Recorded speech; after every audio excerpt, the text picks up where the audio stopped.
Okay, we're live. Okay, hello everyone. Thank you for joining us today. I hope you're all well, having a great day or night wherever you are.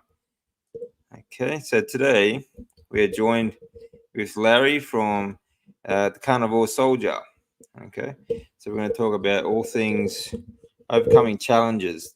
Okay, now we're both over 50, so we're sort of talking about that, but honestly, it's for anyone facing challenges in life and new to the carnivore diet, or even if you're experienced the carnivore diet, showing just looking at some experience, and we'll see how we go. All right, guys. So Hey, thanks for joining us. how's it going, man? Carnivore Soldier Yeah. coming at you from Austin, Texas. All right. Here we go. Excellent. Love that. I love that intro. All right. I stole Very it from good. Matthew McConaughey, obviously. That was his thing, and he's from Austin. Matthew Oh, McConaughey, okay. the actor. All Yep. right. That was his thing. So that's an Austin thing. Oh, okay. Well, there you go. Something I didn't know. Yep. All right. So, all right. So we're talking about overcoming challenges, and I have found that challenges, things like, there are always challenges in life. There's a lot of stress, and I find that a lot of stress, especially around the holiday season, really comes down to um, our own imagination. We tend to put a lot of stress on ourselves, trying to live up to expectations and things that, I mean, we tend to worry about things that just never happen, really.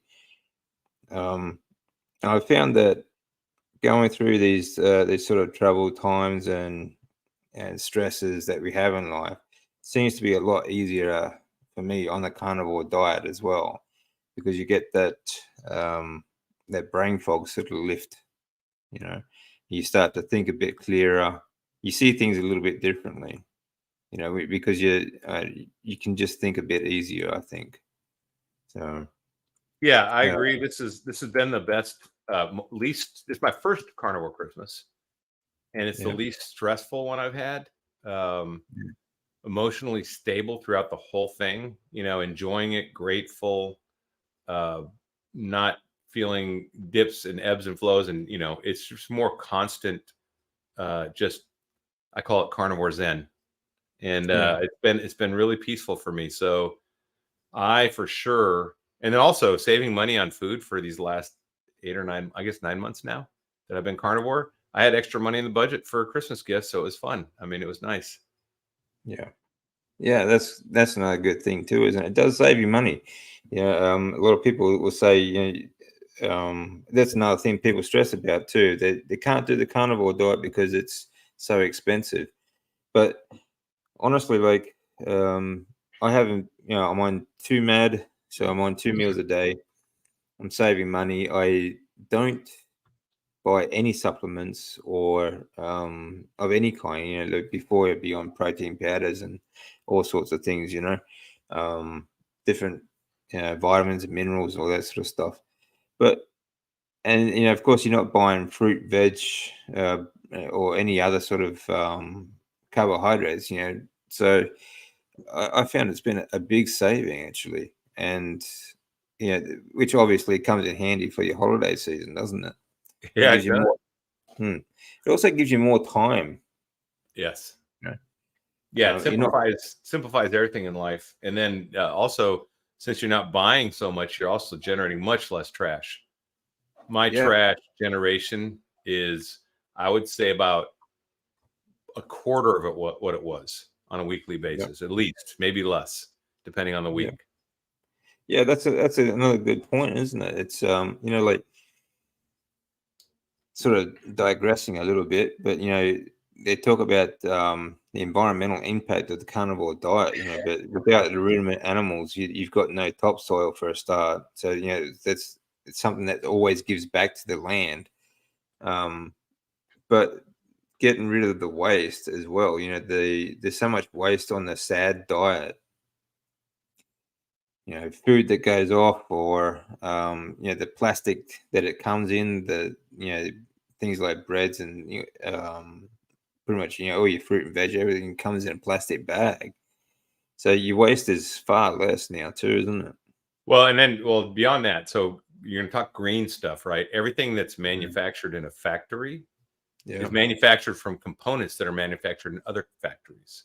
So when they put a seed oil into a protein bar, that's one factory that's doing that.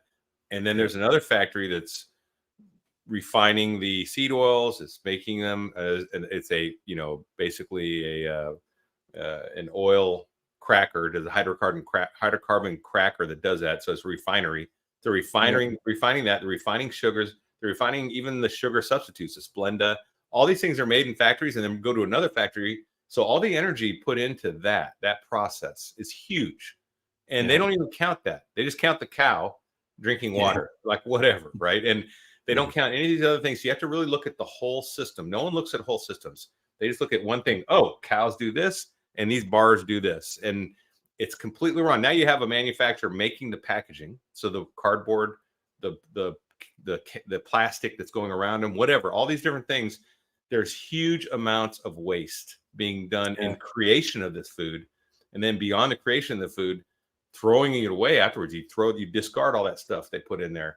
And then you're eating poison. So that's always bad too. But when you look at the whole system, it's a no-brainer. And if someone wants to make that argument, they are not a critical thinker. That's all I got to say. And you can't make someone be a critical thinker. But if you are a critical thinker, just look at the big picture and see the whole, what goes into making this bar. Well, they got dye. They got maltodextrin. Where'd that come from? That's not natural. They got these seed oils. That's not natural. This almond flour. That's not natural. All this stuff's made. And when you look at all the chain of factories, chain of supply, and in the Army, we're big into chain of supply, right? Because that's what we live on. We cannot operate if we don't have fuel, food, ammo, energy, comms. We have to have everything. And if you look at it, I like to look at the big picture. It's like, yes, this is a huge waste compared to eating a cow, right? And with salt, because salt's natural. Yes, there's some processing a little bit when they pull it out. Beef, there's some processing, but it's much smaller scale than any Quest protein bar could think of. Yeah, I mean, there's never going to be absolute zero processing. There's always been a processing when preparing food. Yeah, it always involves a process, but you want to limit that as much as possible. And like you're saying, like all these foods that especially with the seed oils and things like that, you actually need oil refineries and all the factories involved. There's in the manufacturing of this food has a massive impact on the environment that people just don't even think about. It's the whole electric car argument, like they say, oh, but you're not burning fuel, you're not burning gas. Well, yeah, you still need a refinery, you still need factories to build these things, you still need power plants, and you still need all these other mining that goes on beyond in the background. Lithium. They think that these things just appear out of nowhere. It's amazing that the lack of a thought that goes into these things, these so-called arguments, that it's unbelievable. You just think, well, these things don't just magically appear out of the thin air, Yeah, for sure. And that's a big deal. I mean, it's kind of like a mass cognitive dissonance, right? Where people just don't want to recognize that, when you have a power plant. I was in nuclear power before I went into computers. So I was on a nuclear submarine. I operated nuclear power plants. I went commercial, operated commercial nuclear power plants. So I understand power pretty well. And nuclear power is super clean. It's like one of the best you can get. Not cheap, but it's good. And it can be done right. They could even make one that would survive that tsunami. That was just made wrong for that use case. But they do have them. They could.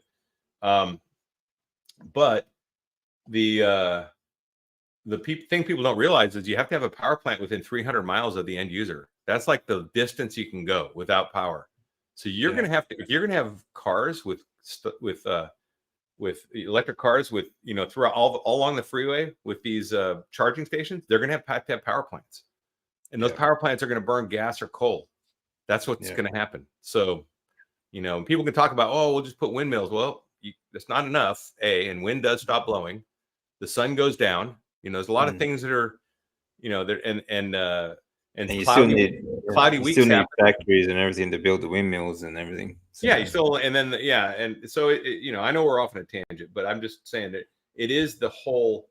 People have to have have to take the picture of the whole system, and I encourage people, get something out of your cupboard and look at it and think about, okay, where'd the ink come from?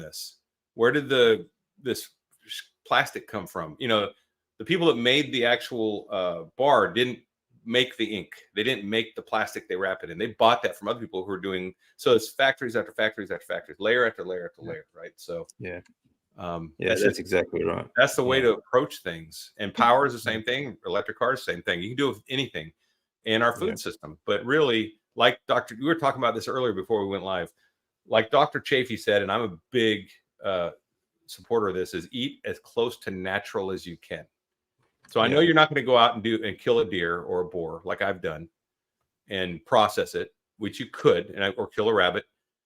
That's the ultimate in natural, right? But one removed from that is buy a deer someone killed or a cow that's been processed by a butcher, and that's almost the same.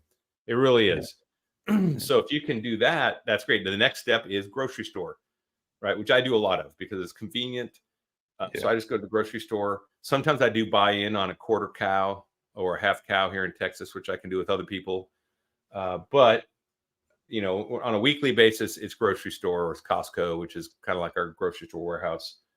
And that's still super, super natural stuff. I mean, you're not talking about like, okay, there's a little bit of packaging on it, very small for like a bunch of ribeyes. And you throw it away and it's very small garbage. But almost everything there is edible, right? And it's all natural. It came from the ground. Yeah, that's right. Yeah. Yeah, I mean, you're always going to have packaging because not everyone's going to go out and kill their own food. But, and most people are going to buy from the supermarket or butcher or something like that. But, yeah, it still eliminates a lot of waste and a lot of other unnecessary sort of packaging and things like that too. As you said, I mean, there's so much behind everything that you buy, packaging and things like that, that people just need to understand that there is a bigger picture than what just appears in the supermarket.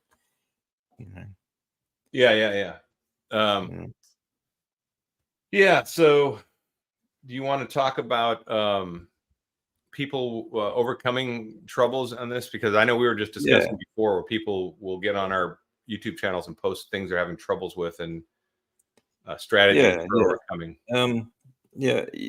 A lot of this time of year, I've noticed, a lot of people tend to put on, they go through a lot of stress, and I find that, like I said before, I was saying, people, a lot of the stress that they put, they think they're going through, a lot of it comes from their own imagination because they have certain expectations that they put on themselves.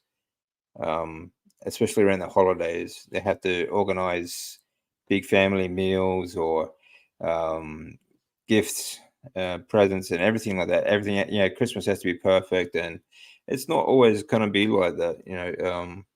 Sometimes people can't afford a big Christmas, or they get themselves into debt with credit card bills and things like that because they went out and bought a heap of presents, and then they spend the rest of the year, trying to pay it off and that sort of thing. They're sort of living up to the expectations of other people, or even just their own expectations of what Christmas or the holiday season should be. But, it's a time of peace and reflection, and this year has been for me. It really has been, and I put on some weight, but guess what? It's all muscle. It's good because I've started working out like 3 weeks ago and started hitting the gym, and I put on some weight, but my waistline dropped, and I stayed true to my diet. The only thing I strayed, like I was saying to you, I went to a veterans Christmas Eve party with some Army and Marines who, everywhere from Desert Storm, which is in the early 90s, all the way to Afghanistan. These guys have served, and I've been with them and served places with them. And so we had a good night holding forth and telling stories and remembering. But one of them brought some pulled pork and was bragging on it, and it had a charcuterie tray, which is like the sliced meats and cheeses. I was just eating the sausage and stuff, and staying clean. And I did have a couple glasses of wine because they didn't have bourbon there, which I was very disappointed with. I should have brought my own bottle. Lesson learned. Bring my own bottle. I mean, really, when veterans get together, they're not going to have bourbon. Come on. But it was one of the veterans' girlfriend's house, and all they had was wine. I'm like, whatever. Okay, I'll drink wine. So I drank some wine, and I tasted. The guy was bragging on the pulled pork, and I knew it had barbecue sauce in it. It was in a crock pot, like a heater, and I thought, well, I'll just make a couple spoonfuls and I'll eat it. And I tell you what, it tasted okay. It didn't taste fantastic or anything. Not nearly as well as I liked it. I remembered it tasting, because I remembered it tasting, oh my, this is some really good stuff. When I ate it, I was like, yeah, it's okay. I mean, it's not as good as a ribeye. But then that night I had the worst gas pains and gas. I actually had gas, flatulence. I haven't had that since March, really. I have not had any. And now I've had gas. I was like, oh my gosh, it was terrible. So lesson learned. I will never do that again. And it's just, it's part of building those carnivore skills and learning. I mean, I knew better. I just did it anyway. So yeah, that's a good makes a good point. Be prepared when you go out. Christmas time, you get Christmas parties, things like that. It's good to be prepared. Some of the preparation, like for example, if you are worried about staying to the carnivore diet, one good way to prepare is to eat a big meal before you go out to a party. That way you're not tempted, you're full. yeah. And I mean, if you do have a drink or if you do partake, that's not a big deal either, really. But of course, there are going to be consequences, like you said. Yeah, it's gonna make you're gonna know it the next day, because you know what I think. One of the things is before you just you took the consequences because you thought it was just the way your body is supposed to react. It's just the way you get used to that. You get used to living like that and feeling like that. But when you've been doing carnivore for a while, you feel so good and you're more alert as to what affects your body. And you think, like you said, you start feeling that digestion problems, starts getting gassy, and you think, wow, where did that come from? Yeah, and before, like we were talking before the video, I think that I just assumed my whole life people have gas all the time. I mean, it's just normal, and you try not to, have flatulence in public or in an elevator or anything that's in a line. Everything is embarrassing, so you try to not do that. And some foods, of course, we knew even when on the standard diet would create more flatulence, but like beans or whatever and milk, some people had problems. But once you've been away from it, you're like, oh my gosh, this is the new normal. This is the real normal. This is what we always should have had, and we just didn't know, right? Yeah. And once you get there, you're like, wow, it is the carnivore zen. And then when you introduce one thing and it happens, oh man, I mean, I had stomach ache. My stomach ached enough to wake me up at night 3 times. And that's significant. That's basically poison, right? So my body's rejecting that poison. Who knows what was in it? I'm sure sugar, but there might have been other seed oils and stuff in there too. Who knows? I don't know. Yeah. Well, it'd be in the sauces and things like that. There's always a lot of seed oils and stuff like that in sauces. So it could be something like that. But that's the thing. You just don't know when you go out and you're eating out, But that again, food has become an entertainment, and we tend to associate food with having a good time. Every time we go out, or that's what parties are all sort of centered around, like gatherings and things like that. They're all centered around food, and it's all kinds of junk food that we've just gotten used to over the years as being the normal way to eat. Yeah, and it's sad. And this is what a lot of new carnivores struggle with, I think, because they come into the diet, and a lot of them have the attitude of, what can I get away with? Can I have a cheat day? Can I eat X, Y, or Z? Are artificial sweeteners okay? So they're already coming in with the old mindset that is keto, that is everything else, that has failed me on every diet I've done. They come in with the wrong mindset, I think. And it's all around variety in food. Yeah. Where are the recipes? Where's the cookbook, right? The cookbook's basically beef, cheese, eggs, beef, butter, eggs, and salt. I mean, not even cheese. Cheese is a condiment. So really, that's the cookbook. Any combination of beef, butter, eggs, and salt will work, or you can just do carnivore. But you need to, Denise says cheat days are very dangerous. Yeah. And I'm going to talk about that too, because so you need to actually limit your diet. And this is to a smaller variety of foods. And that's to counter the buffet effect that we're all subject to. So the buffet effect was spoken about by, who's the doctor that's an ophthalmologist, the female, I forget her name, but someone will post it in here. She did a thing on the buffet effect. She talks about when people go into a Chinese buffet, they're highly likely to overeat, highly likely, because there's such a variety. They're going to try everything, sample it, right? And she said that there's studies that I'm going to find the study. There are studies on it that say that if you also translate that Chinese buffet effect into your weekly diet, where you have Dr. Lisa Wiedemann, I believe. That's right. Thanks, Beth.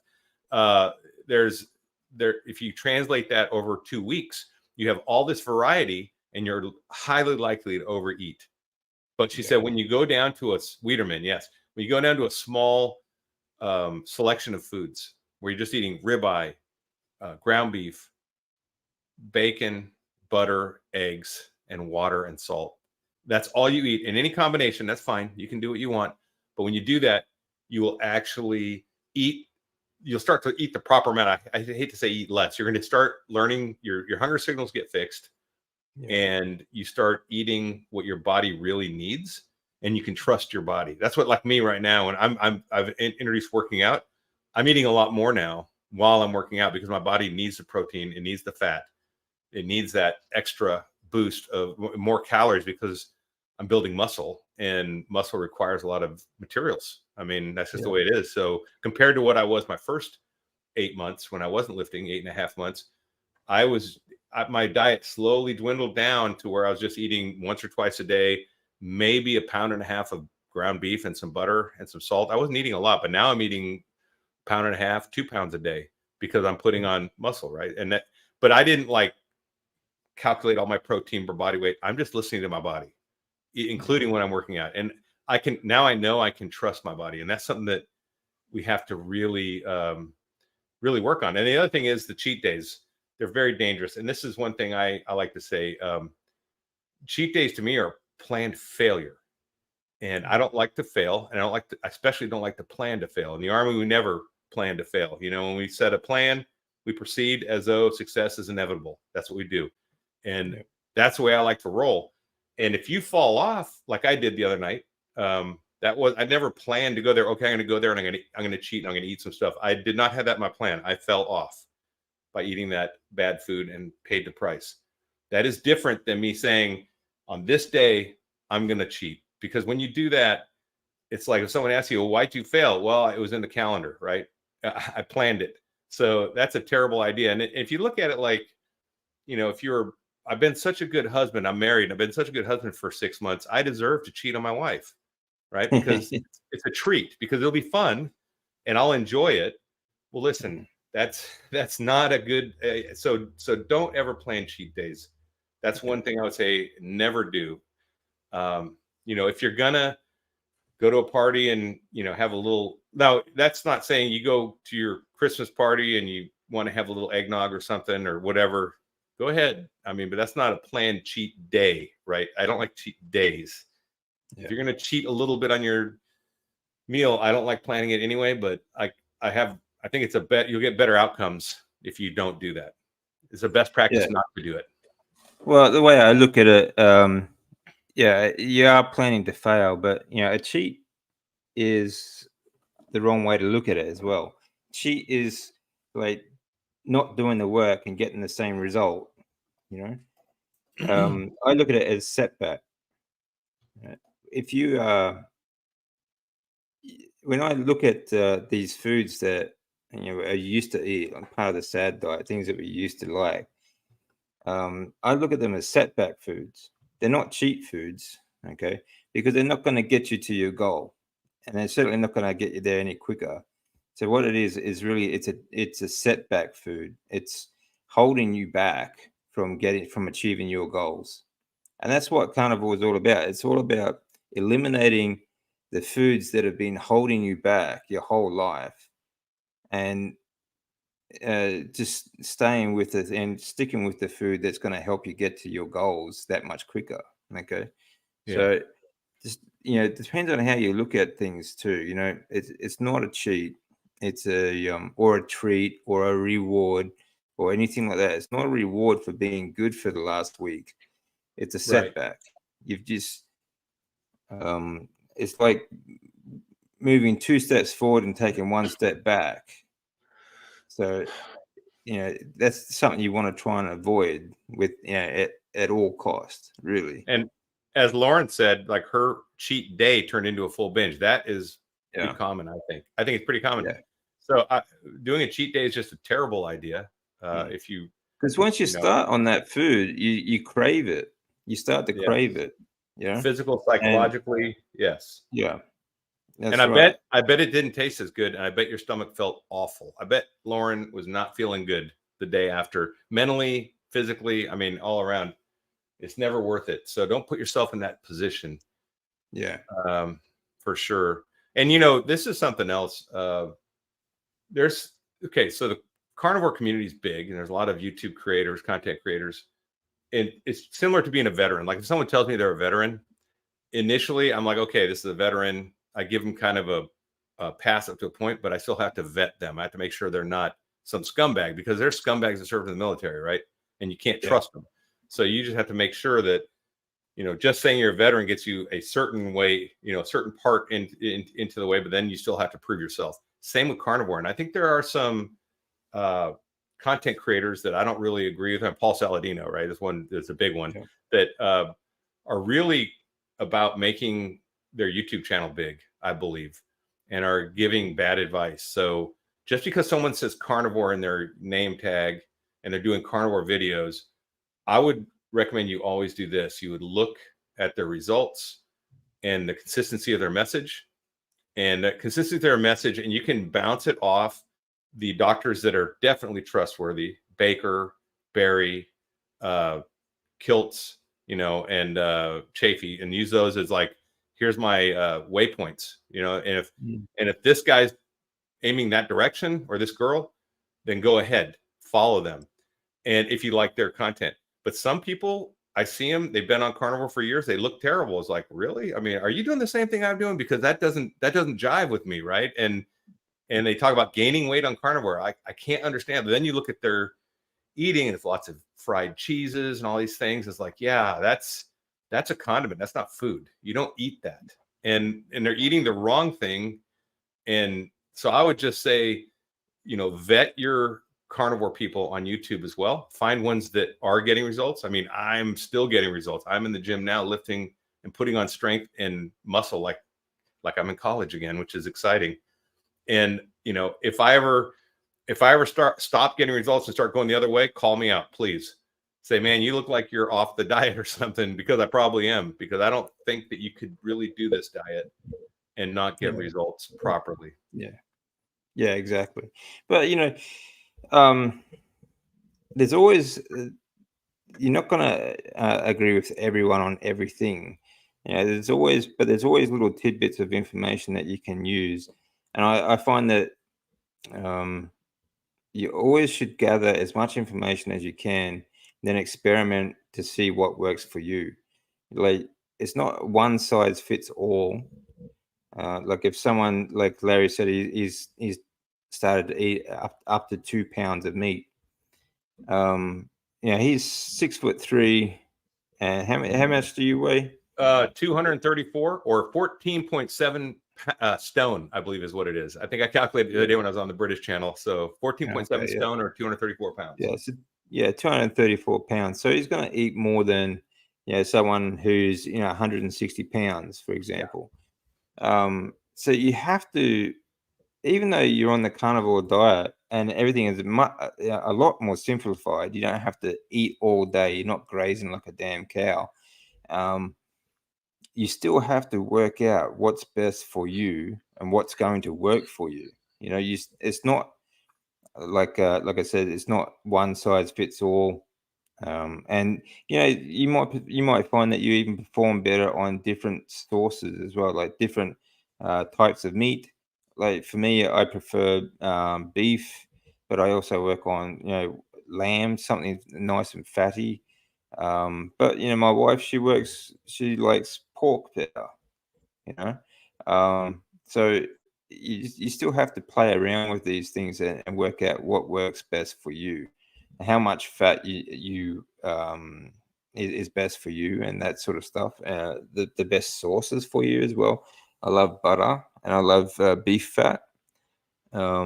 Beef fat is fantastic. Yes. Yeah. But that might not work for everyone. Yeah. You can do ghee. I mean, some people can't eat butter, which I get, and they can do ghee because it's clarified and has Yeah. less casein proteins, I believe. So Yeah. butter's pretty clean. Ghee is much cleaner. And then, of course, you can go to tallow. Like I have bought from Amazon Wagyu tallow in a tub, and I've switched from butter to tallow because I think it's cleaner. And I tell you what, Wagyu tallow makes any burger or steak taste pretty amazing, and it's not too expensive. So I just did it out on my counter and put it on.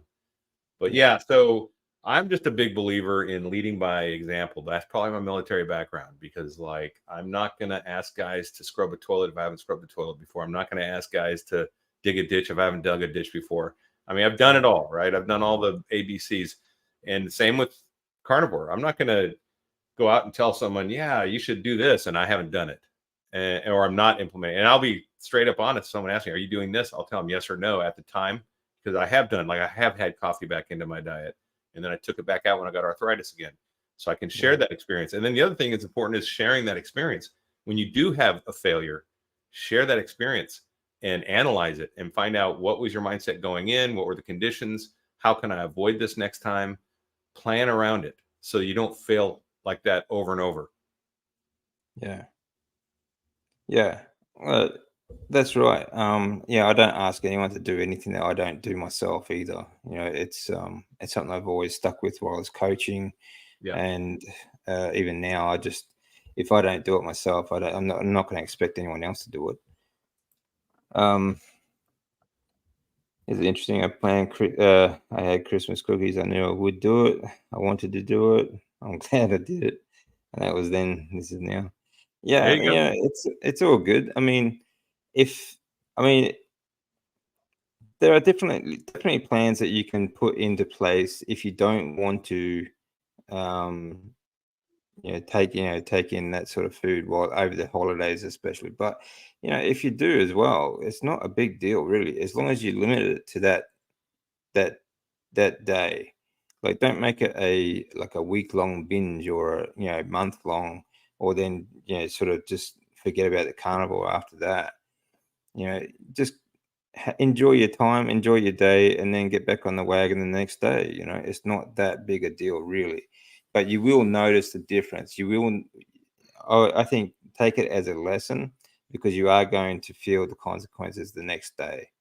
So it's a good lesson to show you exactly why you are eliminating these foods as well. Yeah, and then like Mama Cracker just said, at the family's Christmas party, she had a small serving of her 92-year-old aunt's banana pudding chocolate cake. Hey, that's not a cheat day, right? That is falling off plan, which is fine. Falling off plan is good. Now, Teresa Pata says 90% is good enough, and I would say no. And the reason I disagree with that is because of what Dr. Chafee says, which I really believe. 90%. So every 1% you deviate from a perfect lion diet or perfect carnivore diet, let's say BBB&E, every 1% you deviate, you lose 10% efficacy in the diet. So if you're 5% off, you're only getting 50% of the efficacy, which is why when we did keto, which most of us did, We didn't get the mind clarity. We didn't get a lot of the benefits we get. And also we saw the cravings. All these things were still there. So we weren't getting a full carnivore experience. Once you go full carnivore, it is completely different. So I would say 95 and above is good enough, not 90. Because at 90, you're basically just eating a clean diet and you're going to get some benefit for sure, but you're not getting a real carnivore Zen experience, I don't think. Yeah, I mean, I always say, like, if you're 70% plus, just meat, you're pretty much on carnivore, or at least you're on a healthy diet. But in the difference between keto and strict carnivore for me has been absolutely night and day.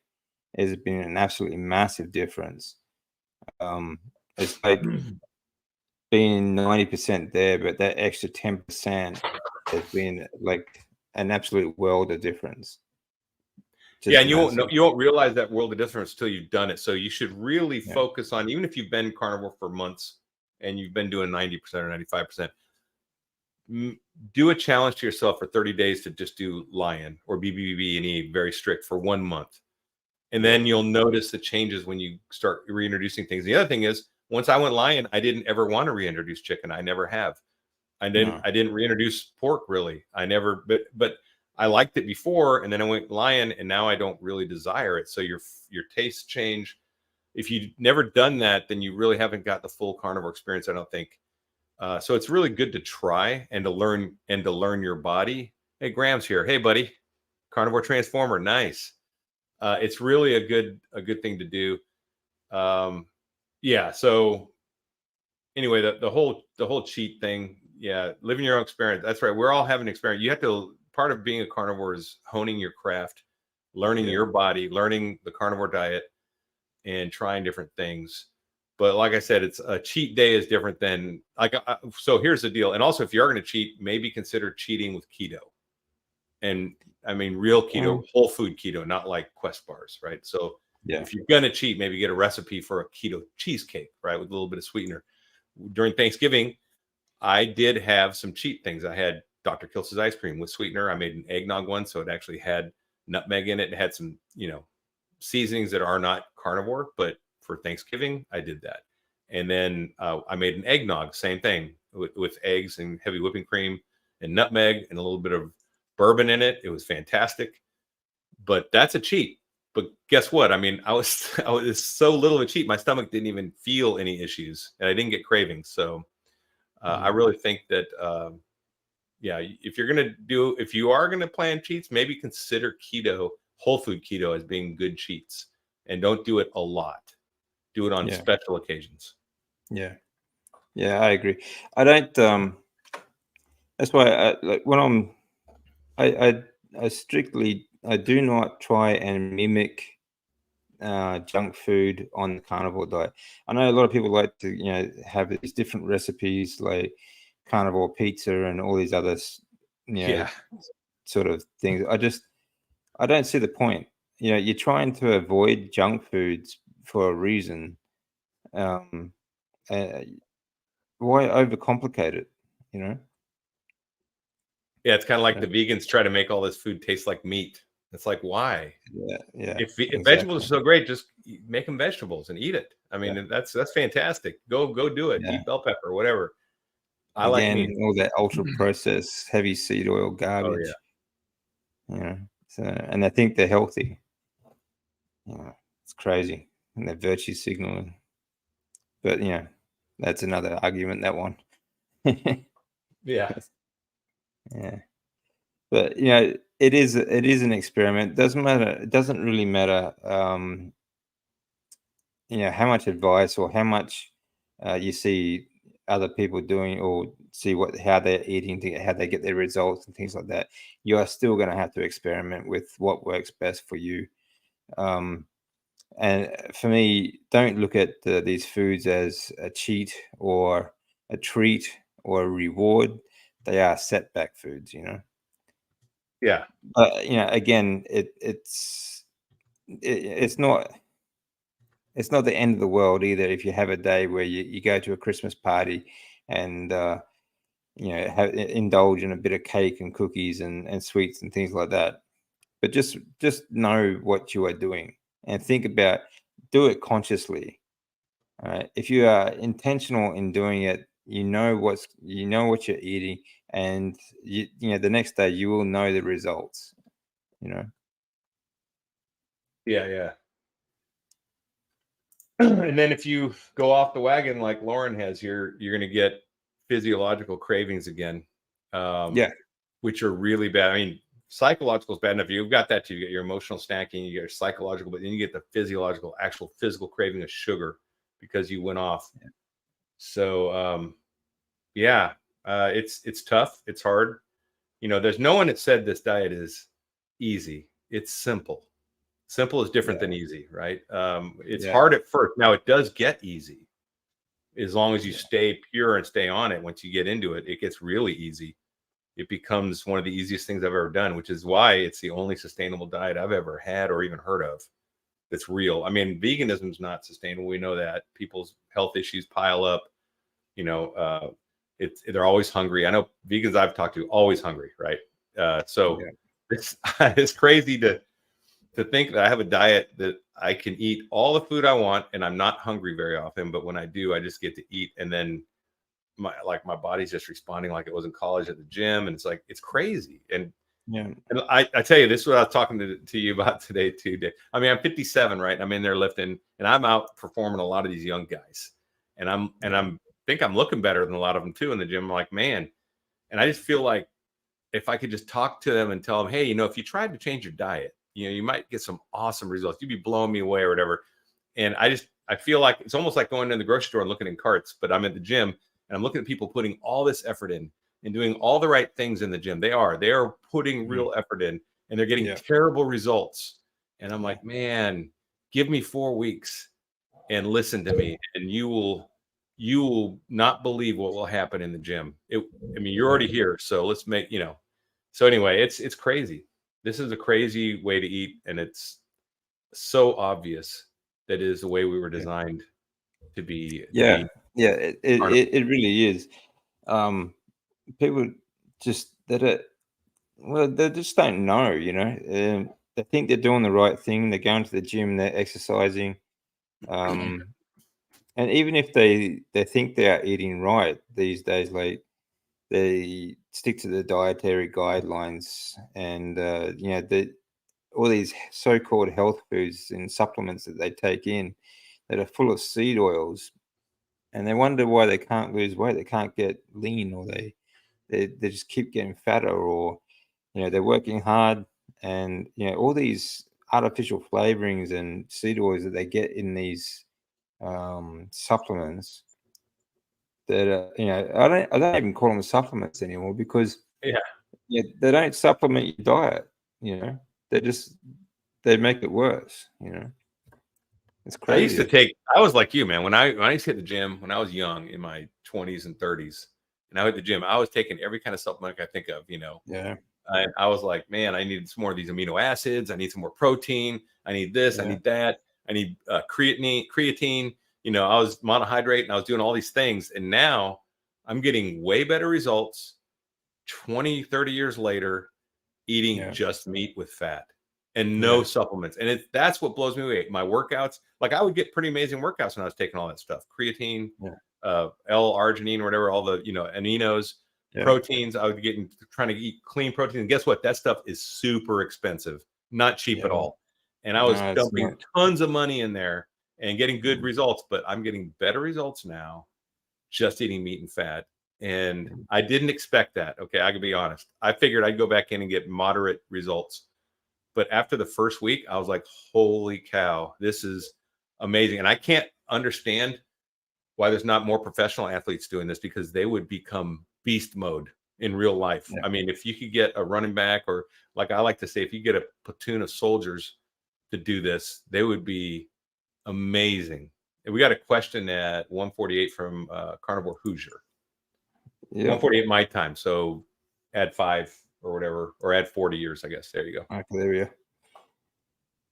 I agree. Actually, the supplements, like when I was younger, you used to dump heaps of money into these supplements. You get pre-workout drinks, post-workout drinks, and protein powders and everything else. And honestly, like, if I had known back then, the Yeah. results, geez, far out, just incredible. I used to get a bottle of water, a gallon of water, and I put honey and lemon in there to drink while I was Oh, working out. Just pure yeah. sugar. I mean, it's such a waste, Yeah, well, like you have well, these stimulant drinks, pre-workout sort of stimulant drinks, and you drink throughout the workouts. I used to do that too, but super expensive and full of all sorts of crazy junk. You know. All right. So, what are your 2024 resolutions or goals? Any changes from 23? Are you, You Larry? want to start or you want me to go? No, you can go. Yeah. So 2023, I stopped doing I stopped doing these resolutions and goals so much. So I just did 2023. I didn't really do one. So this year though, I started mine weeks ago. I started going to the gym. I'm not going to wait till the end of the year to start my thing. So my thing is to lift, and I was hoping I'd have good results. But now is I've modified I want to get back to my rugby playing fitness level and body with the same size waist and everything, which is about a 34 to 35 waist. I'm at a 36 now. In fact, I went on a date last night and I had to go buy jeans. I had no jeans that would fit. They're just all baggy. So I bought a pair because I know I'm keeping to lose weight, it's pretty good feeling to have to buy jeans to go on a date, right? Yeah. And then I was trying my shirts on. All the shirts I used to love, they're too big. They're like baggy. I look like I'm in a potato sack. I'm like, holy cow. I had to go back and find the shirts that I had when I was thinner and they fit better, but it's kind of funny. So, so I'm lifting. I have a schedule now and I'm running sprints. I'm not doing any cardio at all. So I do a little bit of rowing, 10 minutes at the gym, not really cardio, just to warm up and cool down. But I'm doing Saturday is X3 pull workout, which is a rubber band system. And I go one set to failure on rubber bands, like 30 reps or whatever reps I get to, 28, whatever I get to on each band. And then Sunday is a X3 push, which is again one set to failure. So it's 4 exercises. It's like squats, overhead press, bench press, and or chest press and triceps. And then I'm doing sprints on Sunday mornings, and I do a random amount of sprints, 2 to 6 sprints for anywhere from 5 to 30 seconds. So I have a randomized timer that I start and I run until it goes off. And it could be 5 seconds, it could be 20 seconds, but I just run as fast as I can for as long as I can. And then Tuesday, Wednesday, and Monday's the day off and Friday's the day off. Tuesday, Wednesday, Thursday, I'm in the gym doing my old college workout routine that I did when I played rugby. So I've implemented the same movements, and it's chest and tries Monday or Tuesday, back and buys Wednesday, which was today, and then Thursday is shoulders and legs, and getting back into it. And I tell you what, this is my hot tub time machine. I always say it, but it is there's something amazing about this. And you notice when I started Carnivore, I didn't start lifting right away. I don't recommend most people do. I got my body full into Carnivore for like 9 months before I started lifting. And I did a little bit of exercise with the X3 bands because that was very low joint stress. And, but I didn't really have a structured program. I did a little bit of sprinting, 1 or 2 times a month. But now this year, this is my resolution, is to keep this up all year and get amazing gains and get my body back down to what it was in college. Yeah. Yeah. Like you said, it's like turning back the clock, It is. Yeah, I'm down to 31-inch waist actually myself. And when I was in Japan, I bought a heap of jeans because I couldn't find any here that actually fit me. So it was really good. Yeah, they have thinner people over there, right? Yeah. I always had trouble when I was originally in Japan. I always had trouble finding clothes that actually fit because I had a small waist. But trying to find something that fit your arms and legs is a different thing.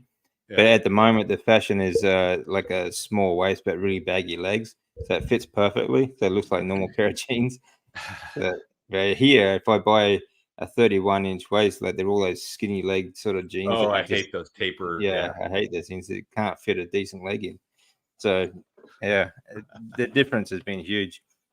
Yeah, I get the So, relaxed fit legs from Levi's. Those fit me. yeah, I think there's one style that fits really well. The other ones don't because they're awkward. Because like you said, my legs are big, and they don't. yeah, You know, I played second row, so I got big legs, and they just don't fit yeah, right with my waist.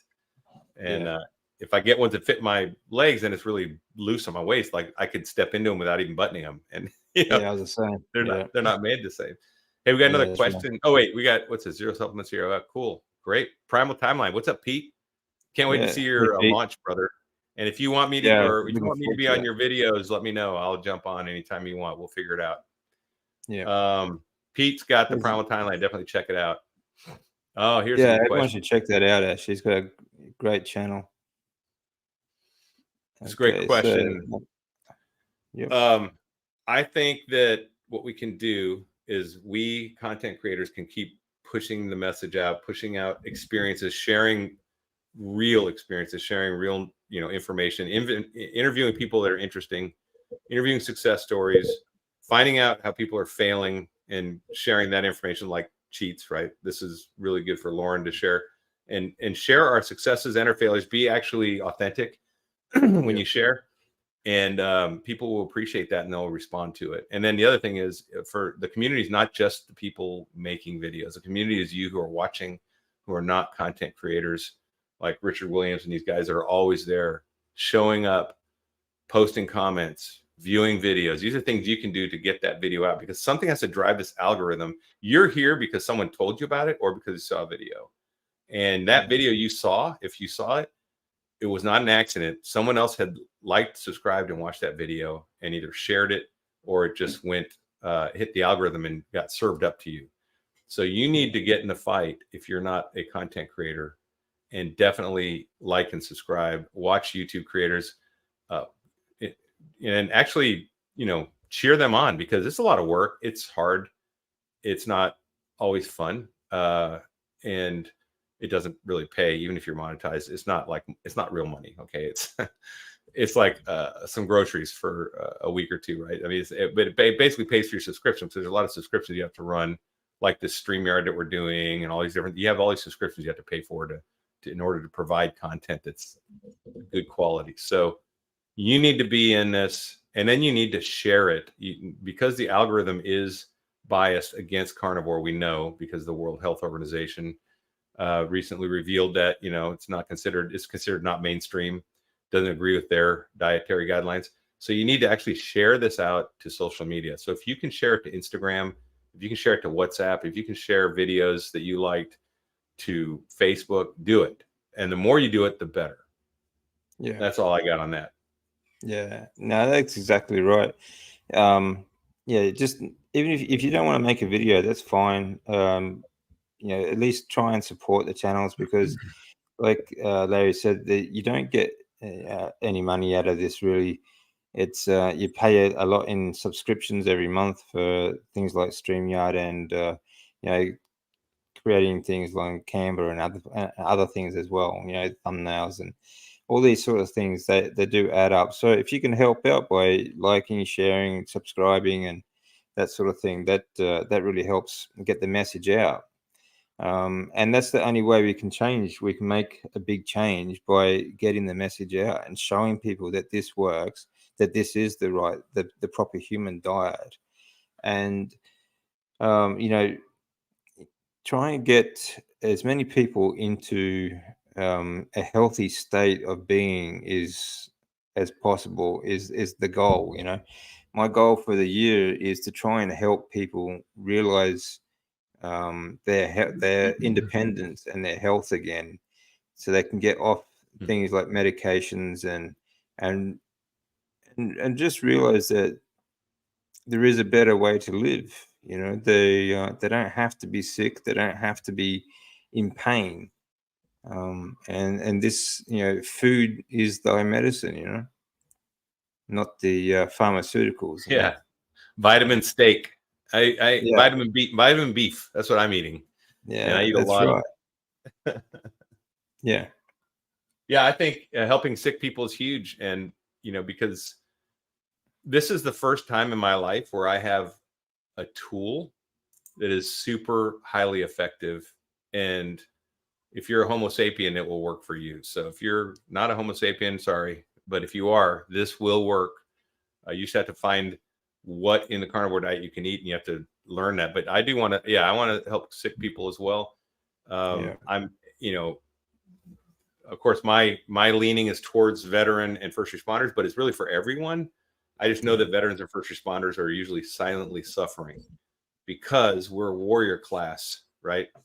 And as a warrior class, just like the samurai in Japan, right? We don't whine, we don't complain, we don't talk about being weaknesses or injuries. We don't show them because that would be weakness. So we are told to suck it up and drive on. We are told not to go to sick call. We're told to put a set of dry socks on, drink some water, and take Motrin in the Army. That's what they tell us. And, rub some dirt on that and you'd be okay. And so we do that and we carry it the rest of our life, and we don't complain. We don't whine about stuff. And so I think, compared to the regular civilian population who will get out and complain about being things, a lot of us will just sit here and silently suffer and think that we don't want to look weak next to the guy next to us who did the same thing and assume they're not suffering. But in reality is you never know who's suffering. So you got to get this message out. You got to get it out, and it'll save lives. Yep. Yeah, that's right. Exactly.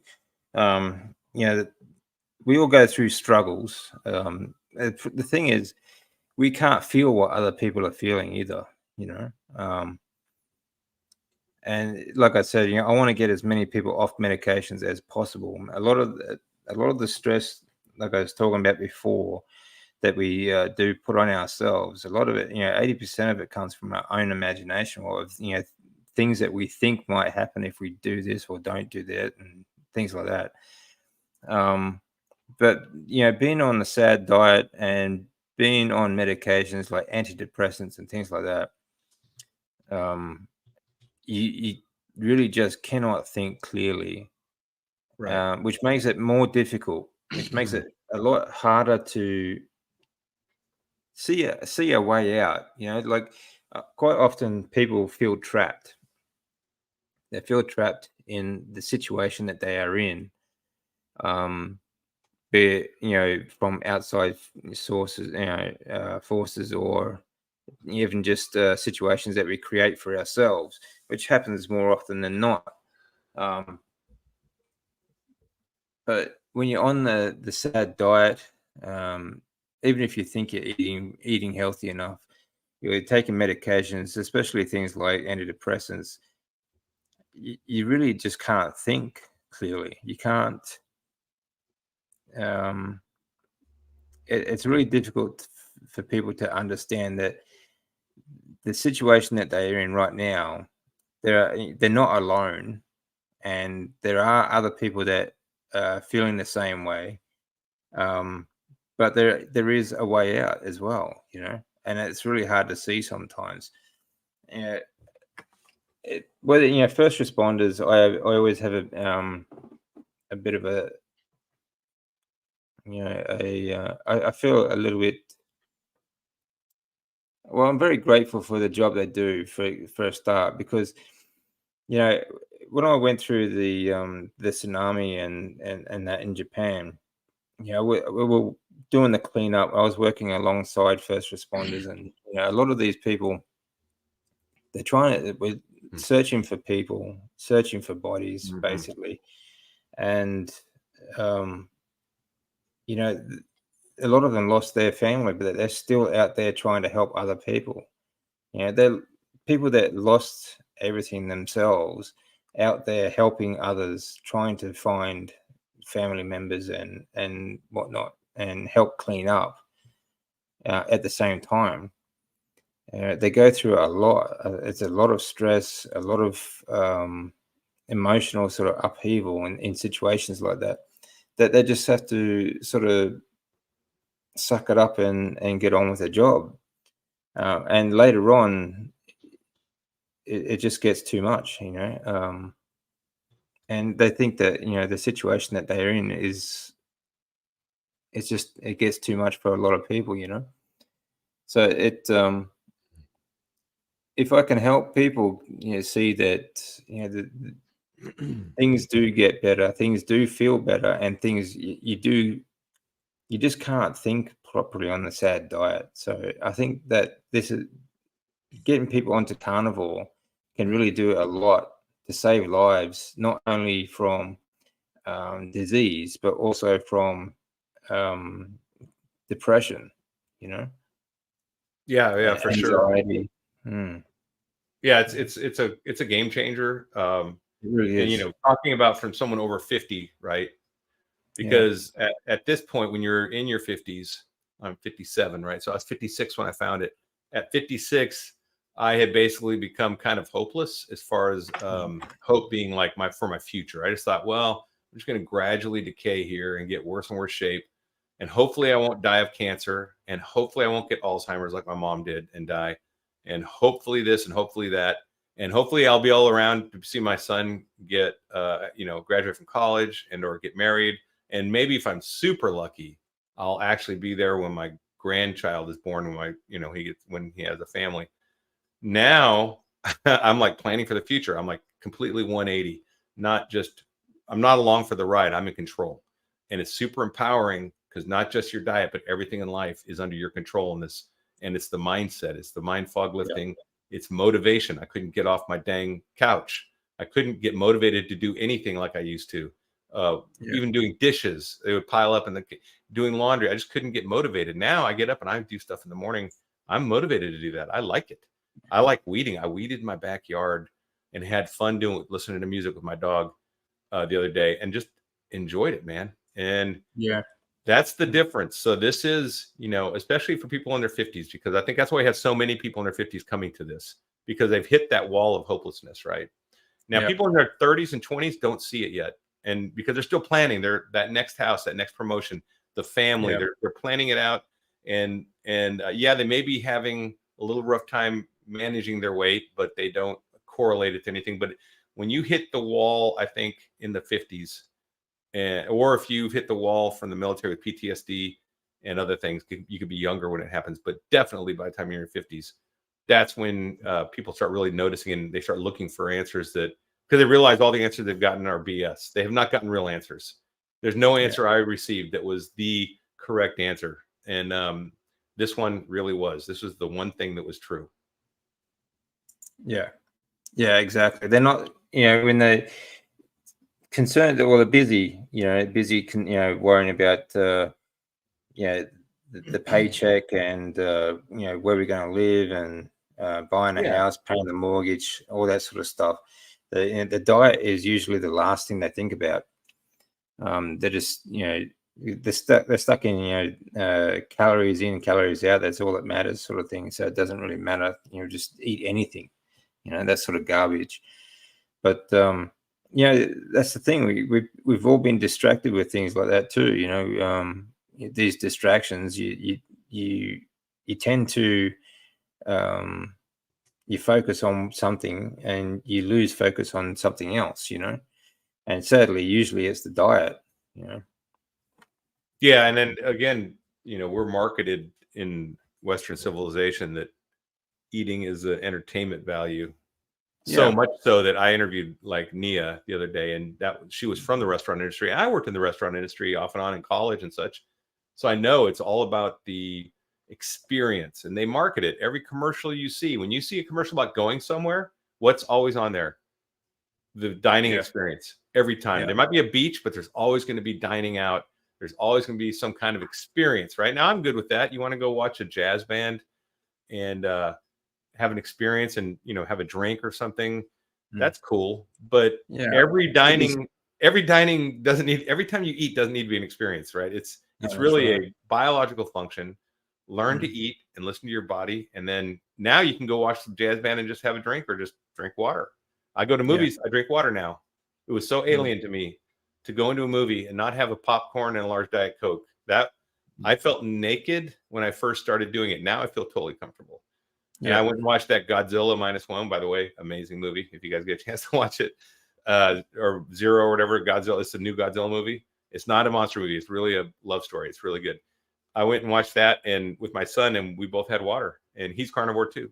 And it was fantastic. Cheaper too. Saved tons of money. Tons. Because guess what? Popcorn and a Coke in America is like $12. I mean, ridiculous, right? Oh, yeah, you're looking at double that here in Australia. So, and then people that are doing that, listen, people that are doing that are like, well, carnivore's too expensive. Really? yeah. Have you gone to the movies this month? Because I could buy for $12, I could buy pounds of beef, right? Yeah. Not just a pound. I could buy pounds of beef. I could buy a ribeye, like a full ribeye, $12.99. So don't tell me it's expensive when you're doing that. Yeah, that's right. Yeah, they don't take that into account. That when they buy all those junk food and cookies and so-called treats and that, all these setback foods, they don't take into account how much they're spending on that crap. You know, it's unbelievable. Yeah, you look at all the little stuff they spend money on, or every time you go to a gas station. I used to always go get like a beef stick or a protein bar. I was always hungry. So and I don't even count that towards meals. But guess what? That's $7 each time you go in there or something on top of your tank of gas, right? Yeah. See, that again, to me, that's another stressor that people put on themselves. It's the whole, like Christmas time, a lot of people get crazy and they spend all this money on food and presents and everything like that. And then they complain because they've got all this credit card debt and have to pay all these bills off. But this is a stress they put on themselves. They can't afford to eat properly because they spent all this money on all this other junk food. It's just nuts. It's about prioritizing where your money goes. You have to be intentional in where your money goes, what you and what you consume. Yeah. And as Carlos pointed out at 210, how much you're throwing away, because when you do buy that food, it spoils quickly. And how many here have got a whole load of groceries and eaten everything out and not thrown anything away? That doesn't happen. I guarantee you, no one does it. You always throw away at least 10%, maybe more, of those veggies that don't make it, or fruits that don't make it, or it just happens. So now that's great, Misty. Look, Misty's on no medication. She's here in Austin. Great. Yeah, she's been on my channel a long time, and thank you for your support, Missy. And I'm super happy for you. Yeah. But the thing is, let's see. I'm frying smoked beef bacon first time. Anyone made it? I don't know. I don't know about. There's some YouTube channels that talk about it, though. You could definitely Google it for carnivore smoked beef bacon. Yeah, I've never heard of it. I mean, I assume you can't really ruin it. It's beef. You just fry it. Yeah. Get a good crust on it. I assume it can't and you just don't burn it, right? And you'd probably be fine. I would make it crispy, or try to make it crispy, I guess. Someone else might be able to post in there if you have experience doing it. I've not done beef bacon yet, but I do want to. I've heard really good things about it. Yeah. Yeah, but like you said, it's a matter of prioritizing and being intentional. You have to think about what you're taking in, and that's not just food. That's everything. Where your money goes, be intentional, because if you sat down and worked it out, you're going to save money on the carnivore diet, for one, which is going to help you through holiday season and through everything else in life as well. But also your information as well. You have to be intentional as well. Yeah, it would be hard for me to spend more money on carnivore. I'd have to really try, like buy Wagyu steaks that are $100 or something, right? I'd have to do some crazy stuff to get my budget back up, because I can't eat that much food, or I'd have to stock a freezer. But then I got more food for months to come, so it's not the same. If I was just paying for what I ate, which I kind of do now. I have a Costco that's 10 miles away, so when I go there at the beginning of the week, I buy 6 ribeyes, because I know I'm going to eat 6 ribeyes at least. And then I buy some ground beef, and that's pretty much it, and some butter sometimes. And I just eat that, and it's not expensive. And that's ribeyes. You don't have to eat ribeyes. You can do BBB&E with ground beef. I've done a video on it for $40 a week in the US at Walmart. You can do a quality BBB&E, just getting a case of eggs, ground beef, butter, and salt. And that's all you need, and water. So yeah.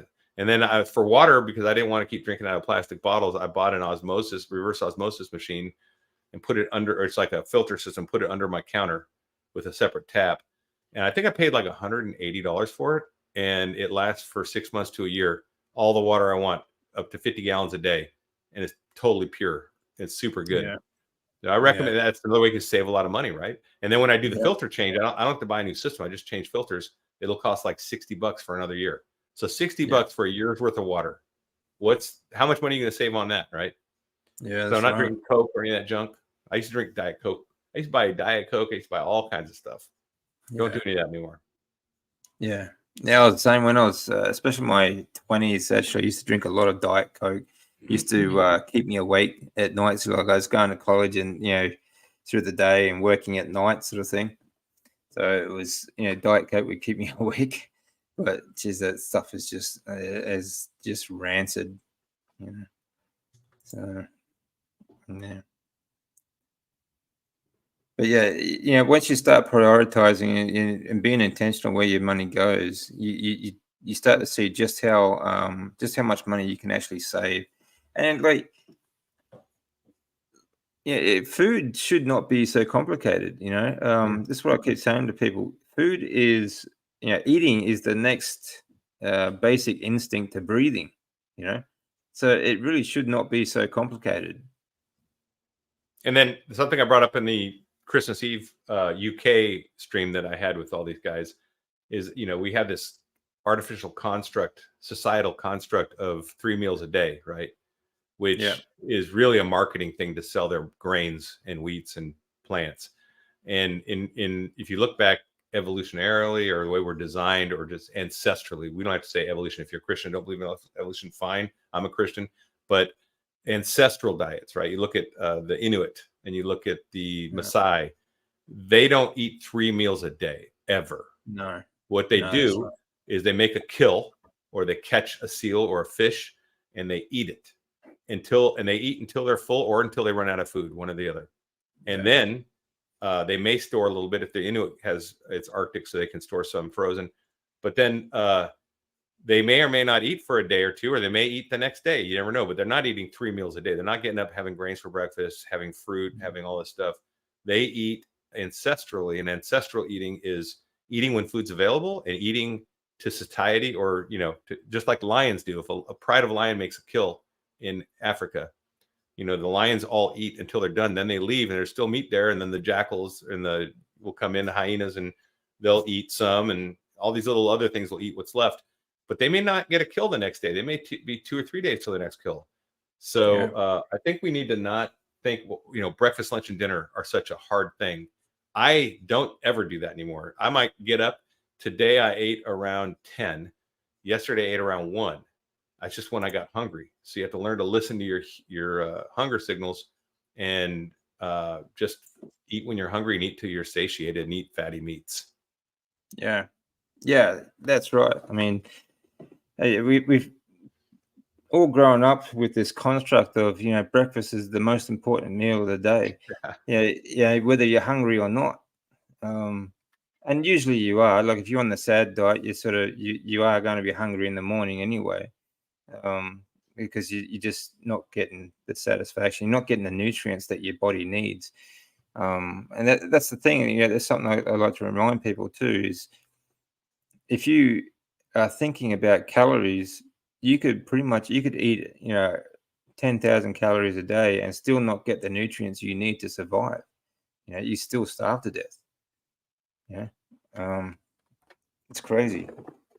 Yeah. And so here's the deal. When I go work out, I work out in a fasted state almost every time. Today I did not. Today, actually, I ate at like 9. I did eat before I went and worked out, but I listened to my body. My body I just felt like, okay, I'm a little low energy, so I'm going to eat before I work out. But typically, I go and work out before I eat, and then I come home and I eat like a freaking banshee. I'll fry up a ribeye as soon as I get home, because it'll take me 20 minutes to get home after I'm done working out. And I'll be like, man, I could go for some food right now, right?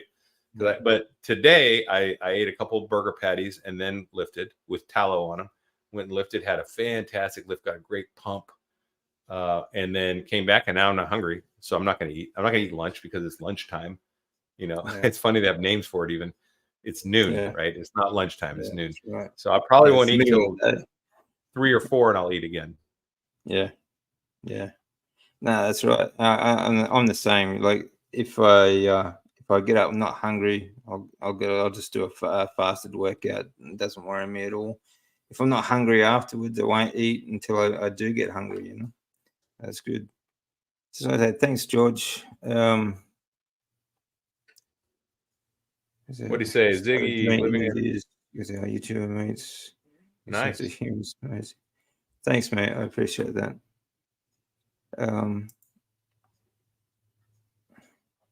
Started watching Butcher Wizard in New York strips. Yeah, it's where he buys the whole ribeye, and then you cut your own. You have a breaking knife. I have one. I've done it. So I have broken my own ribeyes, but I find the convenience of just going and getting fresh ones, and I buy 6 at a time and just cooking them. So I've done both. I know I'll save a little money, but I'm getting the same beef at Costco. I just buy them from them. So they're all pre-broken for me. So I just do that as convenience. Hey, Meeting Wellness is here. Good to see you all the way from California. Yeah, Chrissy from California. Yeah. She's a fellow sprinter. I don't know. Are you still sprinting, Chrissy? Christy? You can tell us. Yeah, Christy. Yeah. Thanks, Graham. Chat. Yeah, I mean, like I said, this the whole construct of getting these meals in and pretty much just grazing all day long. Athletes especially, they're convinced that you have to eat 6 to 8 times a day, and you have to have all these big meals every meal sort of thing. But it's just crazy. You have to force, if you have to force feed yourself all day long, how much time are you wasting? And money.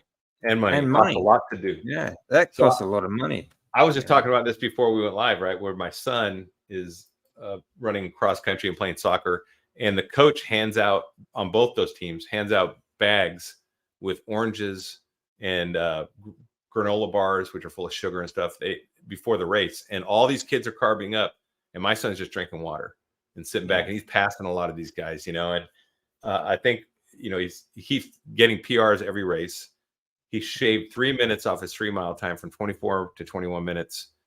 And, next year, I think he's been running. He gets up every morning. So part of this motivation, right? I could not get motivated to go to the gym again. I could not get motivated before Carnivore to do stuff again. Probably partially because my body wasn't responding, but just my motivation levels is a mental thing. And now with Carnivore, my motivation's there all the time.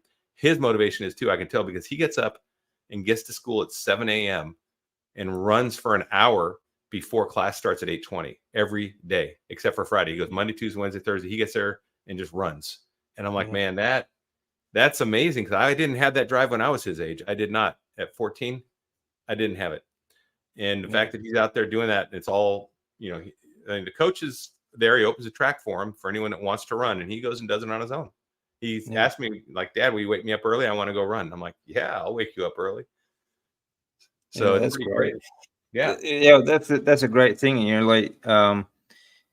Well, you have kids, so you can guide your kids onto the carnivore diet. But when we were growing up, when we were that age, we didn't have that motivation. We didn't have that diet. We had the standard Western diet was just garbage food.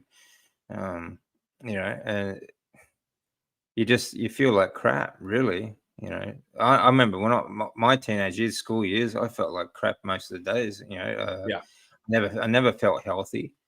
It wasn't until I actually left school, or left high school anyway, that I started to feel somewhat healthier. Like I always did a lot of sports, but we just didn't get the nutrients that we needed. Hey, Dave, at 02:24 p.m. my time, 14:24, so that's probably at 4 or 5. Christopher Thompson. I'm sorry, George Goodenoug's talking about Ziggy's husband having terminal cancer. He has liver cancer, and they have a channel. The channel is, which one is it? Living Carnivore UK, I believe. But if you post that up there, What time is that? That was 2:23 my time, so maybe 23 6:23 your time. Yeah, there you go. Yeah. So he's got terminal liver cancer, and Oh, you know, okay.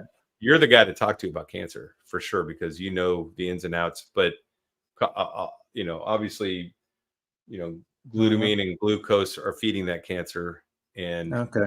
most cancers can be controlled through diet. I know that. I know you know that. Absolutely. So Yeah. I think Yeah. you know, maybe they could reach out to you on email or something, or you Yeah. could reach out to Yeah. them and touch Definitely. base. Yeah, Get a definitely. plan. If they want to. Yeah, Yeah. if they want to. Yeah, I'd love to talk to them actually and see how they're going. Actually, we could do a video or something, do a live Yeah, or something. because they do have a channel and they just started. They're out in the UK. Okay. Great All right. couple. I've been watching some of their stuff, and I'd like to subscribe to them. So Ziggy, what channel is that? it is Living Carnivore UK, I believe. Living Carnivore UK. Yeah. Tell me if I'm wrong, George. I think that's right. Living Carnivore UK. Yeah, it is because she just replied at 2:24. Living Carnivore. Yes, George. Well, he's okay. Yeah, I just subbed.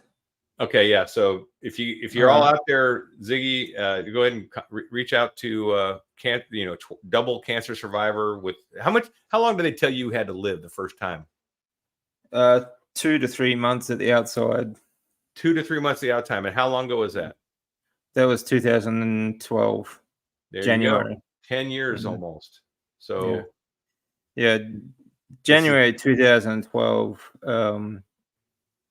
This is doable. It is doable. It really is. And like I said before, you know, food be thy medicine. Okay. You know, I've been through 3 years of heavy dose chemotherapy that no one should have to go through, really. Right. And you know that the amount of damage that it does to you, physically and mentally and emotionally, is quite a bit.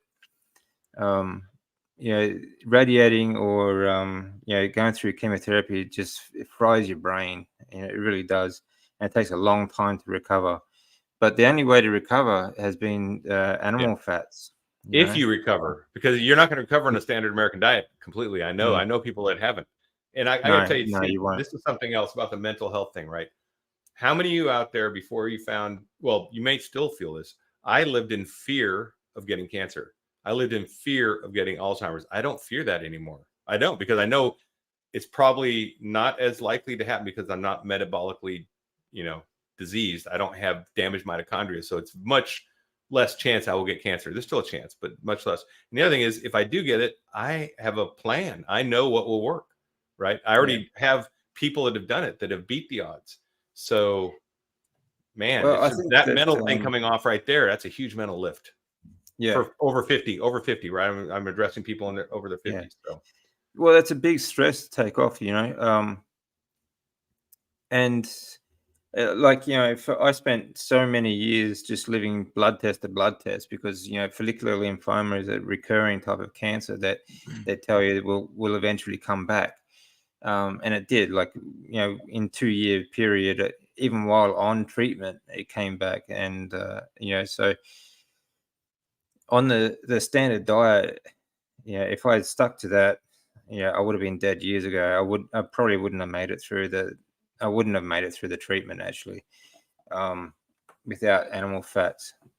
It's and you know, there were a lot of drastic changes I had to make to my life. You know, for 5.5 years, I basically lived in a bubble.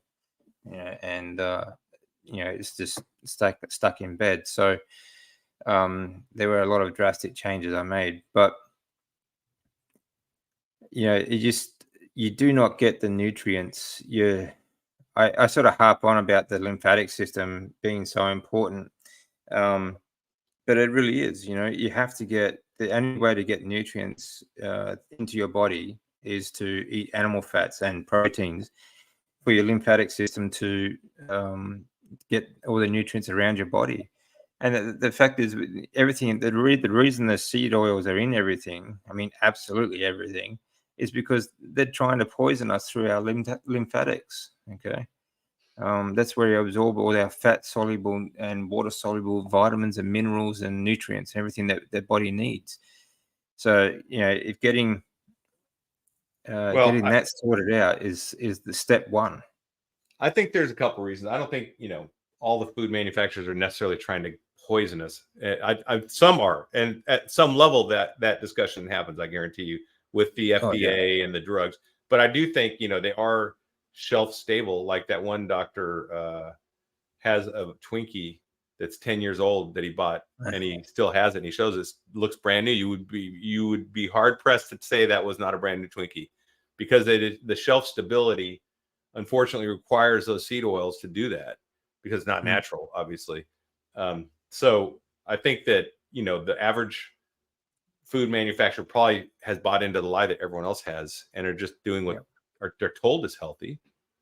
That's true too. A lot of people just don't know what they're doing either. It's ignorance, right? Yeah, and doctors are the same. There are some doctors out there that are like paid influencers, like that vegan Gregor. But a lot of doctors are just I was talking to Professor Seafood. I was saying the same thing. Is that they just don't know.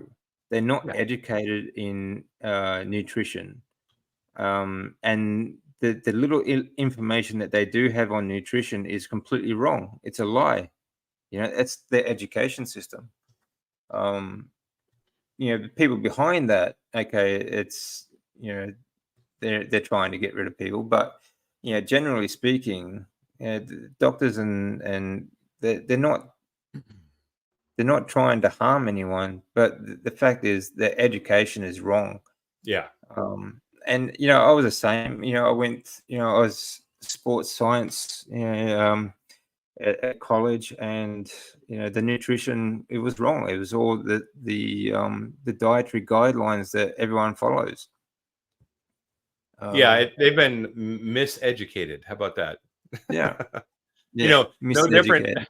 No different than you see people that have been radicalized. You see terrorists who have been raised as children to think a certain way, or racists to think a certain way. You think of the KKK, Nazis, whatever. They're miseducated. Those people are not bad people. They were taught a set of truths that were wrong. They went down that path believing it. And it has consequences. And, but those people are redeemable. We've seen them turn around and become the opposite, right? We've seen terrorists that have. Well, some people are, around. Some, right. And some people fight we have to fight, though. It's the same fight we're in.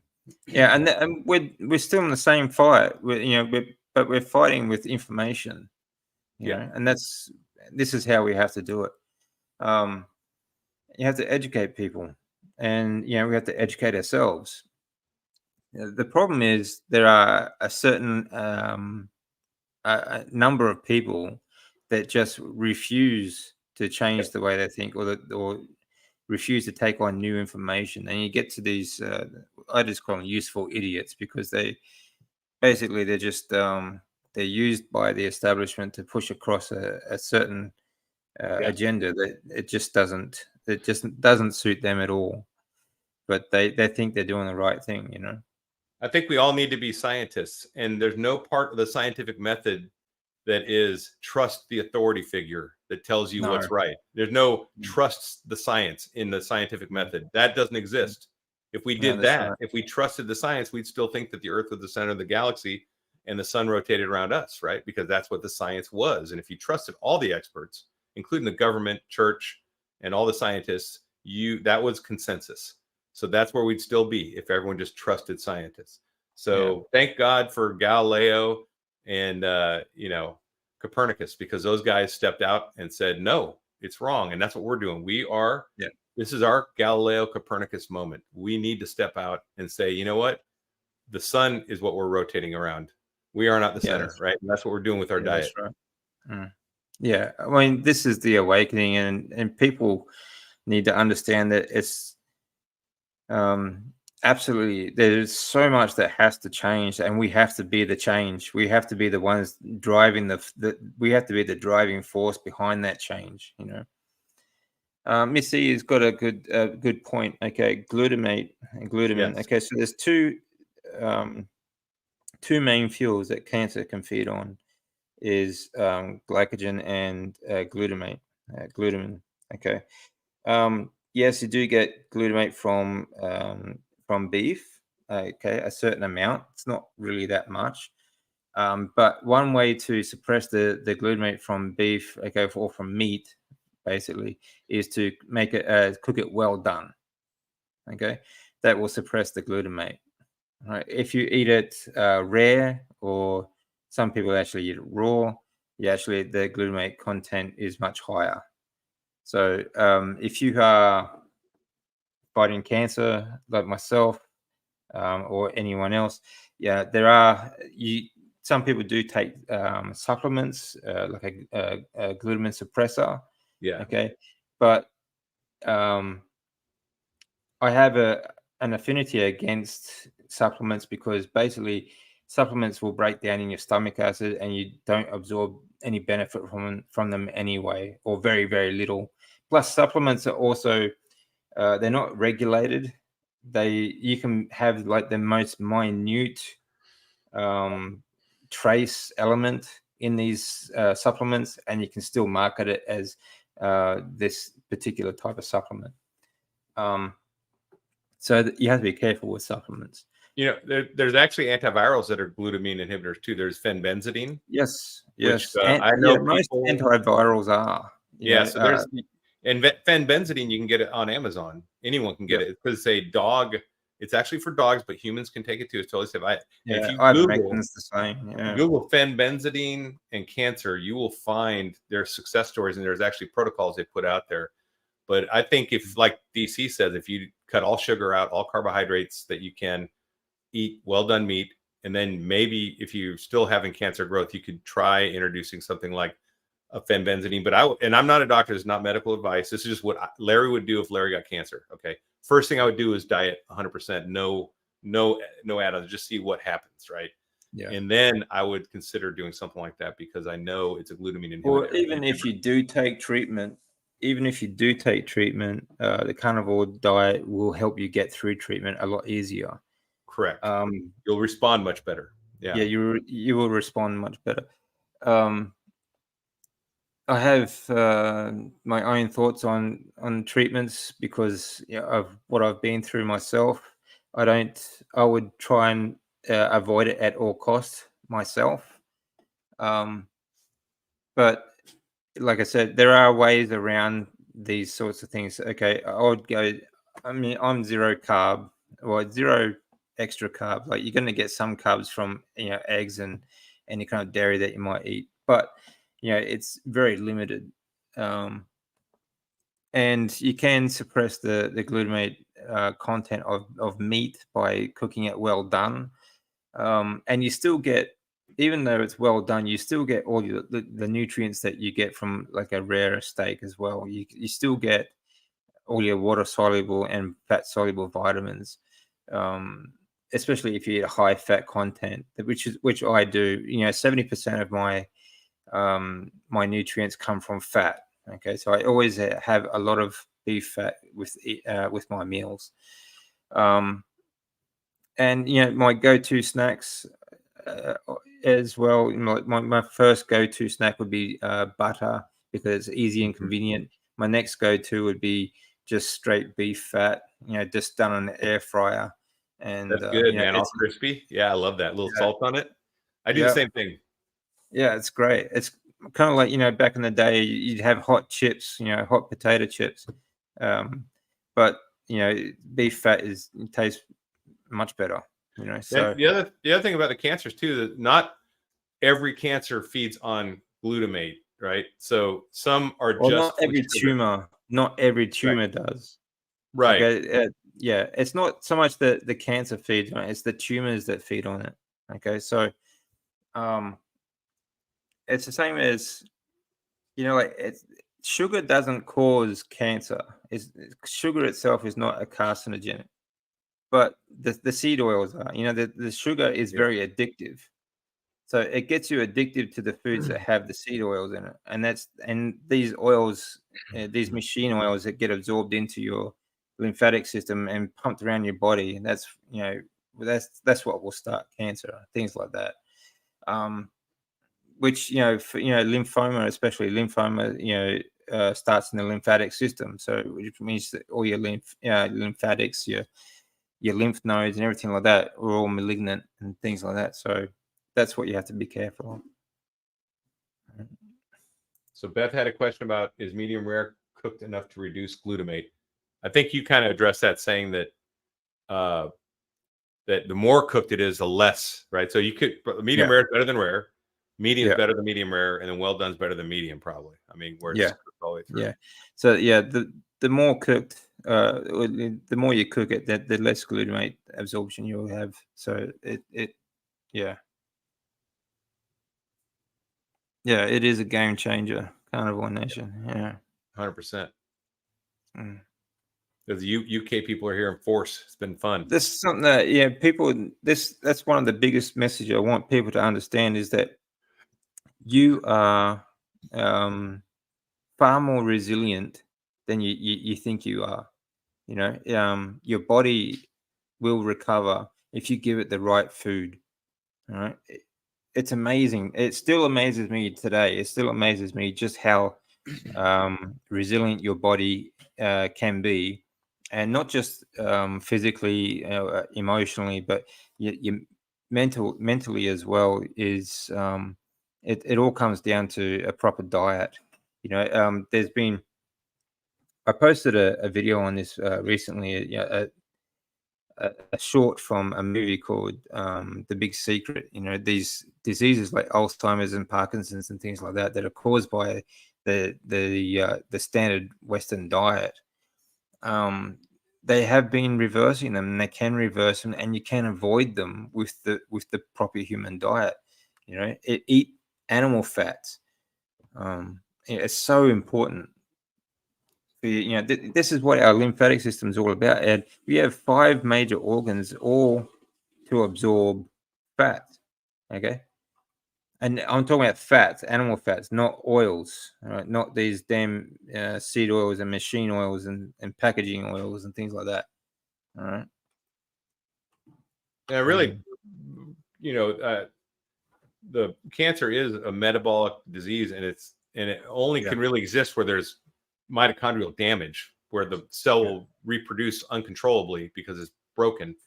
There's 4 things that cause mitochondrial damage, and one is like being obese, right? I mean, but the 4 things I think that you eat would be like the seed oil, sugar, refined grains, and trans fats. Those are all terrible, and especially when you combine them all together, you're eating out at a fast food place, getting French fries that have 19 ingredients in them, or fried in peanut oil or whatever. That is like one of the worst things you could eat. If you're avoiding cancer, that's not something you're going to eat. I'll tell you that, because that's like cancer in a bag of fries. Yeah, that's right. Yeah, and it's just amazing, isn't it? You think, like I was talking to Larry before this stream started. It's amazing what you get used to. You get used to the feeling a certain way. You think it's just the way life is, because of the standard diet that we just brought up on. Oh, let's grab a packet of chips and we'll have a movie night. And things like that. Thanks, Pete. I appreciate that.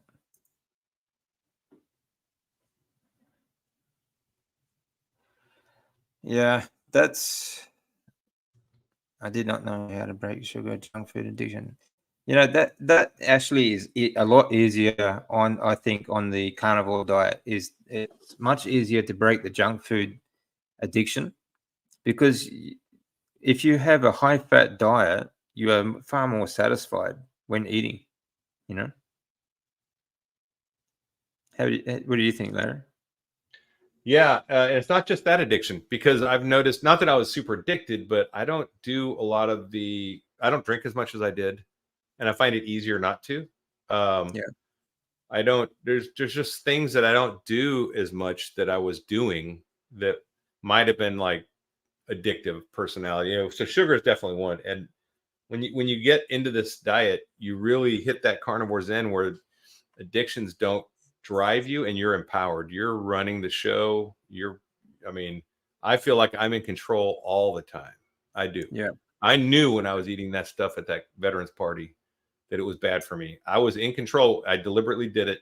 And I didn't eat a lot because I knew I was like, this is not good for me. I'm gonna have a taste because it's a polite thing to do. And they said it was great, which it wasn't, but whatever.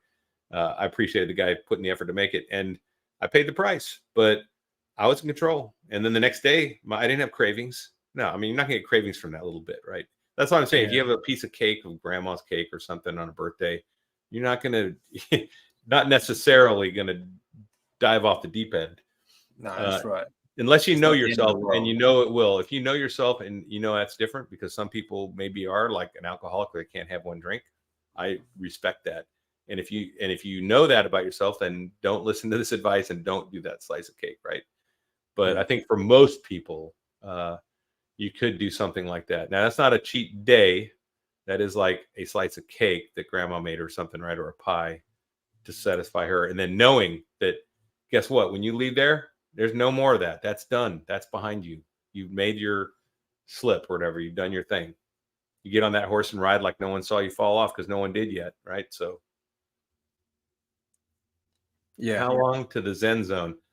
I think it's June has a question at 2:45 just came out. I think the Zen zone. Oh yeah, Carnivore Nation had a good point. All addictions are plant-based: alcohol, sugar, tobacco, Yeah, absolutely. opium. Yeah, opium, everything's plant-based. And yeah. So how long to the Zen zone? I think for me, the Zen zone hit after 90 days, 90 to 100, I think. And then it got better and better, right? So now it's like, once you get to that Zen zone, you kind of feel like you are in control, like you're empowered, and then it gets better and better. It's kind of like being at a new job.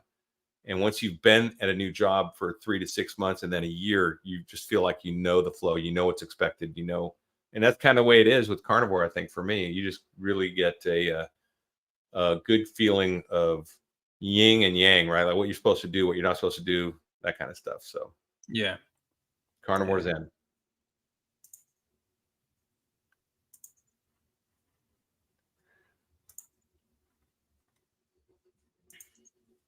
Okay. Yeah, you get to that feeling where you're just comfortable Yeah. doing what you're doing, and you just know it's going to work, and you just keep working on it, and you don't question it, you don't need to. I mean, it's good to question things, but you don't second guess yourself as much, because it's working, and you just feel comfortable doing it. And that's why I recommend always looking for people to follow that are actually doing it, that are getting results, right? Yeah. And not necessarily people that aren't getting results and are just doing YouTube channels. So I really big time into that. If follow people that are leading by example, they're doing it, they're getting results. I love this comment. Hang on.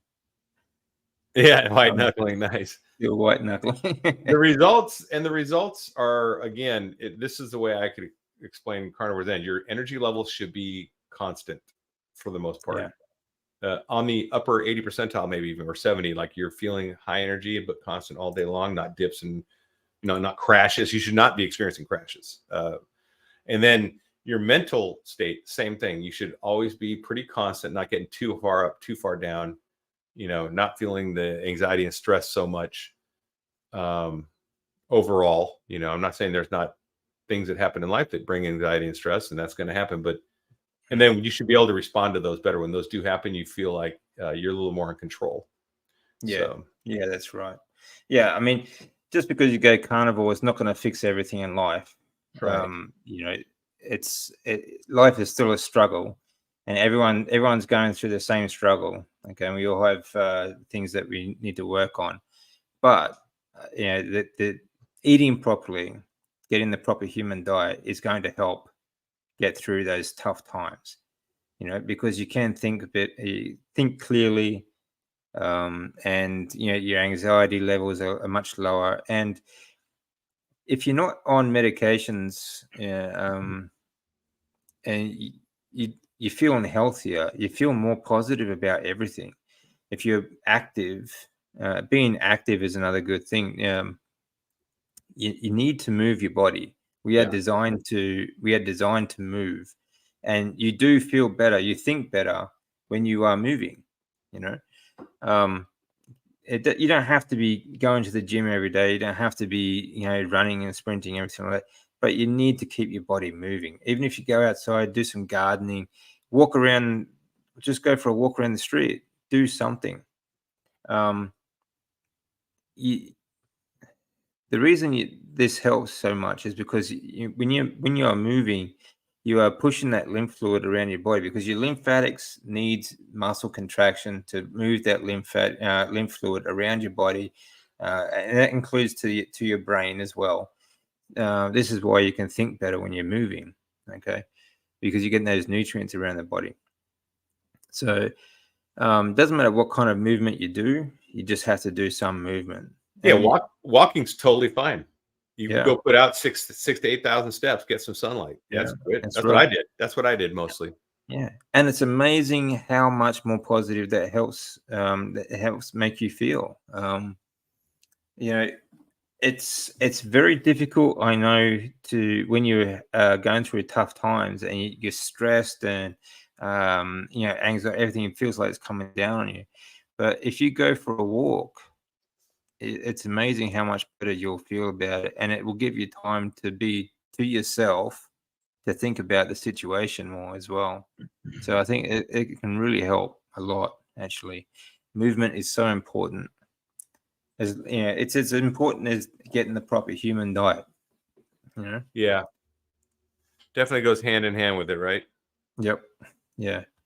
It really does. And whether it doesn't matter what kind of stress that you are under, you can always improve it by doing something, by taking control.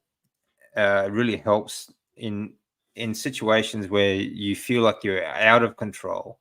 You can't take control of the things that you can, so that you can control your diet and you can control your activity. All right. So those are the first two things you should work on. Yeah, that's like I people talk about the fenbenzidine, right, as a glutamine should they get cancer. Like that should be the last thing you do. You should be doing diet first to see what happens. Yeah. For sure. I mean, Yeah. I think the answer to just about anything initially is get your diet right, and then see about whatever medical procedure or thing they're talking about. And I think a lot of times this is why it's not very popular in the medical system, is a lot of surgeries get canceled and things, and their profit centers go down, right? Same. So I think getting diet right is huge, and we're on an uphill battle though. We're going against the paradigm, and like I said, the Galileo moment, the Copernicus moment, this is ours. We're going to go against the big giant. We're David and Goliath, literally, right here. So that's why we need all you guys to get in the fight and like and subscribe. Watch videos. Right. When you get a video that comes out from DC or for me and it hits your YouTube, don't just ignore it, because the algorithm is driven by the first hour. That hour, depending on how subscribers respond to that video, that's determining when that video gets shared out again. So go ahead and watch it. Try to watch it all the way through. Put the volume on. Put it low. That's fine. Whatever, you can have it on the side. Watch the video and comment on it and share it if you can on social media. Yeah. Yeah, that's right. It's okay if you don't want to be on YouTube or create or be interviewed or anything like that. That's all good. But it really does help people if you helps get the message out. If you can like, subscribe, or just share or whatnot. But going back, diet should be the first go-to whenever you have any kind of problem, whether it be a mental or health, other health related sort of problem. If you are feeling low, depressed, and things like that, the first thing you should look at is your diet, okay, and your activity. And even then, like I always tell people, if don't just follow what we are doing. Try it for yourself, experiment, and find what works best for you. Like I said before, I work best on beef myself. My wife, she prefers pork. All right. She obviously she's a lot smaller than I am, so she's going to need a lot less than I need. Okay. Her activity levels are different, so she also needs less because of that. So these are things that you need to experiment with. She eats less fat than I do because she doesn't have the problems that I do, like health wise. So these are all sorts of things that no one can do for you. You're just going to have to write it out and experiment with. Try and find the best balance for you. Something that you can work with, not just best for your health. I mean, best for your health is great, but it also has to work with your lifestyle, right? And I thoroughly believe that carnivore is always going to work with anyone's lifestyle because it's going to give you so much more time. You're not spending all day eating, preparing meals. You just grab a steak or whatever out of the fridge, cook it up, and you're done. That's it for the rest of the day. You've got so much more time to focus on other activities. One of the go-to arguments with people is that they can't do carnivore because it's too boring. Food is not entertainment. Like we were saying before, find your entertainment elsewhere. This gives you so much more time on carnivore that you can eat 1 or 2 meals a day, and then you've got the rest of that day. You've got another 23 hours at least that you can go and do other things. Enjoy your life. Go outside. Do things. Find something that you enjoy. Take up a hobby. You have more time that you can do hobbies. So I think, 100%. So this is what people need to get. They need to change their mindset about food.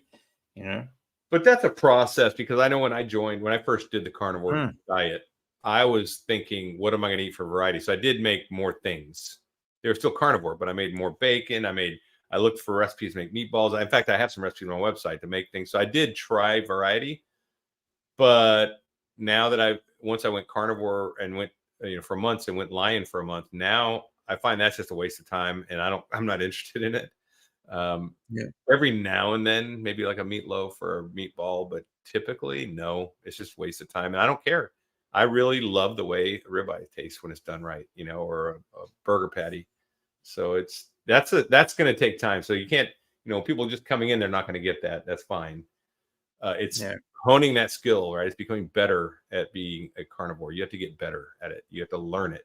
And that all has to do with your body and how it responds, not just this is the carnivore diet, these are the rules we follow, boom, boom, boom. It's not all dogma, but there are truths to it, and there are best practices. If you want best results, you do best practices, and then you will change. Though you will be the thing that changes. And like you said, so the fact that our health, changing the diet. Once you have that, you said you should always change the diet first when you're into a health issue, which I agree.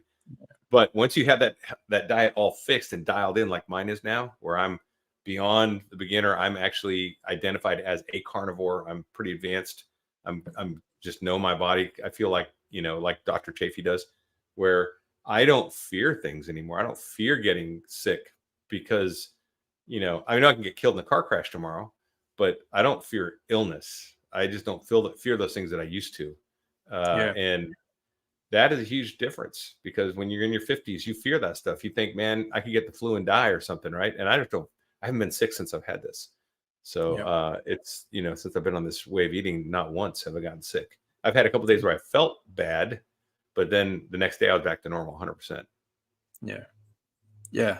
Like I said before, if you get a cold or flu or anything like that, just increase your fat intake, and it just gets rid of it. I do that. I eat butter when I feel down. I get up, I eat some butter if I'm not feeling 100%. It picks me right up. Yeah, it really does. I think actually that's good. I noticed that when I bite Kerrygold, it's a butter, it totally improves my mood immediately. Yeah, because when you eat fat, fat is a really high nutrient dense food, and your body is satisfied. You know, when you're on the SAD diet, you are always hungry because you are not getting the nutrients that your body needs. So and when you're hungry, you're cranky. You know, your mood is always low. You know, in that constant low state of you know, mood changes and things like that. You're hangry. Yeah, exactly. Yeah. Yeah. Hey, we're running out of time, man. I gotta run. Yeah. It's almost 2 hours, but Yeah, we're gonna call it there. Actually, it's I didn't realize time was getting away from us. That it's good all talk. right, guys. I've got a live stream tonight. Just want to point out at 7:05 p.m. CST. I know the UKers will be asleep. They should be because it's late. But anyone that wants to jump on my live stream, 7:05 p.m. CST Central Standard Time, will be the Hump Day meetup, and I have Dante Fregno, I believe, is coming, and maybe some other guests too. So Dante Fregno, if you don't know him, he's the guy who made the video that I saw that I became a carnivore from, and the only reason that video was served up to me was because someone else liked and subscribed and shared it, and it got the algorithm fed it to me, and that changed my life. So it saved my life, I believe, and by sharing and stuff, we can save other lives doing the same thing. So hope to see you there if you guys are coming on. All right. Yeah, maybe I'll see you there. And thanks everyone for joining us. Really appreciate it. Don't forget to give a like and subscribe to the channels. You can get Larry at the Carnivore Soldier, and I'm at DC Learning to Live. I hope you all have a great day or night wherever you are, and take care, and we'll see you again soon. All right, guys. Thanks, guys.